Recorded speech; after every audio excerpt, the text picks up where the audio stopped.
Hi guys, this is me. இன்னைக்கு இந்த வீடியோல நம்ம என்ன பார்க்க போறோம் அப்படினா MI Note 10 Pro பத்தி எல்லா விஷயமே பார்க்க போறோம். கீ ஸ்பெக்ஸ் என்ன, எக்ஸ்பெக்டட் ரிலீஸ் டேட் என்ன, எக்ஸ்பெக்டட் பிரைஸ் என்ன, இதுல மத்த ஃபோன்ஸ்க்கு இல்லாத என்ன ஃபீச்சர் இருக்கு, மத்த ஃபோன்ல இருக்கிற என்ன ஃபீச்சர் லாக் ஆகுது அப்படிங்கிற எல்லா விஷயத்தையும் ஷார்ட் அண்ட் ஸ்வீட்டா பார்க்க போறோம். அது மட்டும் இல்லாம இந்த வீடியோல வந்து டைமை கம்மியாவும் நம்ம எல்லா வீடியோலயும் சொல்ற மாதிரி கண்டென்ட் அதிகமாகவும் பார்க்க போறோம். வாங்க வீடியோக்குள்ள போகலாம். ஸோ இப்போ வாங்க நம்ம கீ ஸ்பெக்ஸ் பார்க்க போகலாம். அதுக்கு முன்னாடி இந்த ஃபோன் இன்றைக்கி ரிலீஸ் ஆகலாம் அப்படிங்கிற மாதிரி சொல்லியிருக்காங்கன்னா இந்த வருஷத்தோட பிப்ரவரி மாதம் இல்லை மார்ச் மாதம், இந்த 2 மாதத்துக்குள்ளே இது ரிலீஸ் ஆகிடலாங்கிற மாதிரி சொல்லியிருக்காங்க.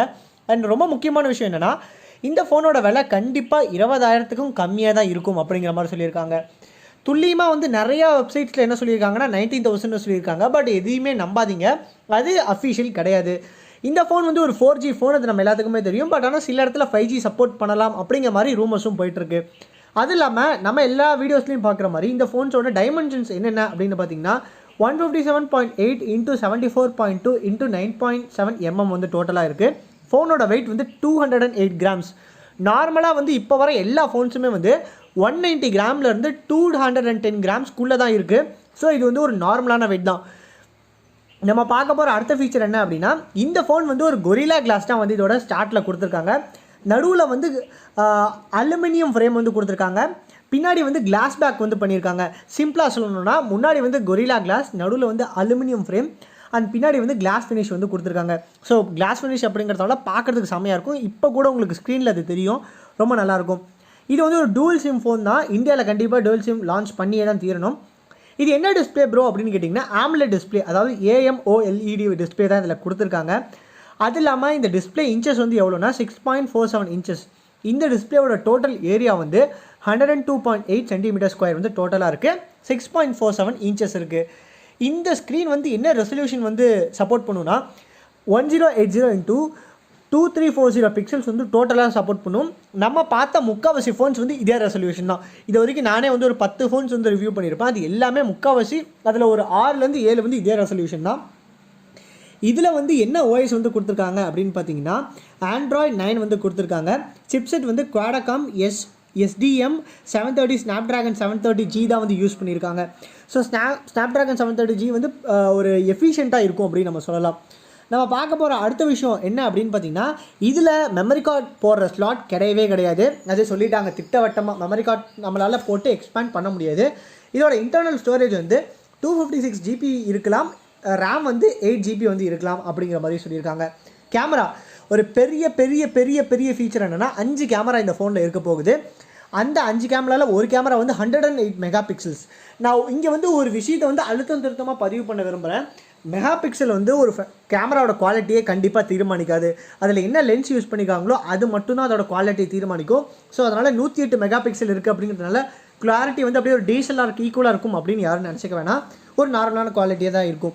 108 மெகா பிக்சல் இருக்கிறது வந்து ஒயிட் கேமரா. அப்புறம் 12 MP வந்து டெலிஃபோட்டோ கேமரா இதில் கொடுத்துருக்காங்க. இது வந்து ஒரு எக்ஸ்ட்ரா பெனிஃபிட் அப்படின்னு சொல்லலாம். திரும்ப வந்து இன்னொரு 8 மெகா பிக்சல் கேமரா, அப்புறம் ஒரு 20 அல்ட்ரா வைட் கேமரா, 20 மெகா பிக்சலில் அல்ட்ரா வைட் கேமரா, அப்புறம் 2 MPயில் வந்து ஒரு மேக்ரோ கேமரா. நான் திரும்ப ரிப்பீட் பண்ணுறேன். 108 மெகா பிக்சலில் வந்து ஒரு ஒயிட் கேமரா கொடுத்துருக்காங்க. 12 MPயில் வந்து ஒரு டெலிஃபோட்டோ கேமரா கொடுத்துருக்காங்க. திரும்ப 8 MPயில் வந்து இன்னொரு டெலிஃபோட்டோ கேமரா கொடுத்துருக்காங்க. அதுக்கப்புறம் 20 MPயில் வந்து ஒரு அல்ட்ரா வைட் கேமரா, அப்புறம் 2 MPயில் வந்து ஒரு மேக்ரோ கேமரா கொடுத்துருக்காங்க. அதெல்லாம் இருக்கட்டும் ப்ரோ, இதில் நம்ம வீடியோ என்ன ரெசல்யூஷனில் எடுக்க முடியும் அப்படின்னு கேட்டிங்கன்னா இதில் வந்து ஒரு சின்ன ஏமாற்றம் தான். இவ்வளோ கேமரா கொடுத்துருக்காங்களே, இந்த ஃபோனில் 8K வீடியோ எடுக்க முடியுமா அப்படின்னு கேட்டிங்கன்னா கண்டிப்பாக முடியாது. இதில் நம்மளால் 4Kல 30 frame rates per second வரைக்கும் தான் எடுக்க முடியும். இது வந்து ஒரு பெரிய டிஸ்அட்வான்டேஜ் தான், எல்லாம் ஒத்துக்கிட்டே ஆகணும்.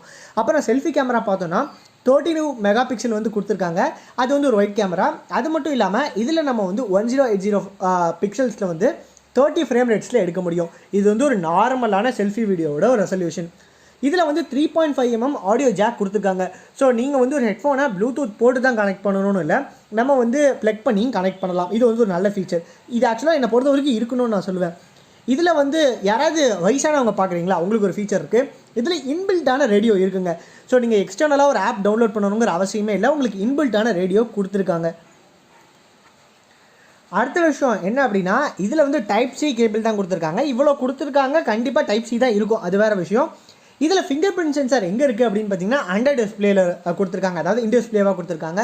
அதர் சென்சார்ஸ் என்னென்ன இருக்குது அப்படின்னா, நார்மலாக நான் பண்ண எல்லா ஃபோன்ஸ்லையுமே இந்த 4 சென்சார்ஸ் இருந்திருக்கு.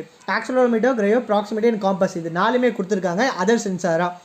சரி ப்ரோ, பேட்டரி பற்றி சொல்லுங்கள் அப்படின்னு கேட்டிங்கன்னா, இது வந்து 5260 mAh வந்து ஒரு பேட்ரி, நான் ரிமூவல் தான். இதோட பேட்டரி பேக்கேஜ் நல்லாவே இருக்கும். நீங்கள் என்றைக்குமே வந்து பார்த்தீங்கன்னா எம்ஐயை பொறுத்த வரைக்கும் இந்த பேட்டரி பேக்கேஜெலாம் குறையா இருக்காது, பேட்டரி நல்லா தாங்கும். ஸோ அதனால் எந்த பிரச்சனையும் இல்லை. அது இல்லாமல் fast charging 30 watt fast charging கொடுத்துருக்காங்க. அட்வர்டைஸ் பண்ணது என்ன அப்படின்னா 58% வந்து 30 மினிட்ஸ்லையும் 100% வந்து 65 மினிட்ஸ்லையும் ஃபுல் ஆகும் அப்படிங்கிற மாதிரி கொடுத்துருக்காங்க. கண்டிப்பாக வந்து அட்வர்டைஸ்மெண்ட்டில் சொல்கிறது எதுவுமே நடக்காது, நம்ம வந்து ஒரு அரை மணி நேரம் சேர்த்திக்கலாம். ஸோ அடுத்த விஷயம் என்னென்னா, இது என்னென்ன கலர்ஸில் ப்ரோ வருது அப்படின்னு கேட்டிங்கன்னா, இப்போ நீங்கள் பார்த்துட்டு இருக்கிறது வந்து ஒரு க்ரீன் கலர், அது அவுரா க்ரீன் அப்படின்னு ஒன்று சொல்கிறாங்க. அது இல்லாமல் கிளேஷியர் ஒயிட் அப்படிங்கிற ஒரு கலரில் வருது, அதாவது பனி மாதிரி. இதுக்கு முன்னாடி நீங்கள் அந்த ஃபோட்டோ பார்த்துருப்பீங்க, ஒரு பனியில் வந்து ஒயிட் கலரில் வந்து எப்படி இருக்கும், அதாவது பனி வந்து இமயமலையில் எப்படி இருக்குமோ அந்த மாதிரியான ஒரு கலரு. அப்புறம் மிட் நைட் பிளாக், ஒரு ஃபாரஸ்ட் பிளாக் மாதிரி, அதோட கிரே கலர் தான் எப்படி இருக்குமோ அந்த காம்பினேஷனில் வந்து ஒரு பிளாக் வரப்போகுது. ஸோ இது 3 தான் வந்து பாசிபிளாக இதில் வரப்போகிற கலர்ஸ் இப்போ வந்து வரைக்கும். ஸோ இதுதான் இந்த வீடியோவில் நான் சொல்லணும்னு நினச்சேன். நான் ஏதாவது வீடியோ பேசணும் அப்படின்னு நினச்சா அதை மறக்காமல் கமெண்ட் லீவ் பண்ணுங்கள். This signing off Aravindar from சேஃபிக் சைனோரா.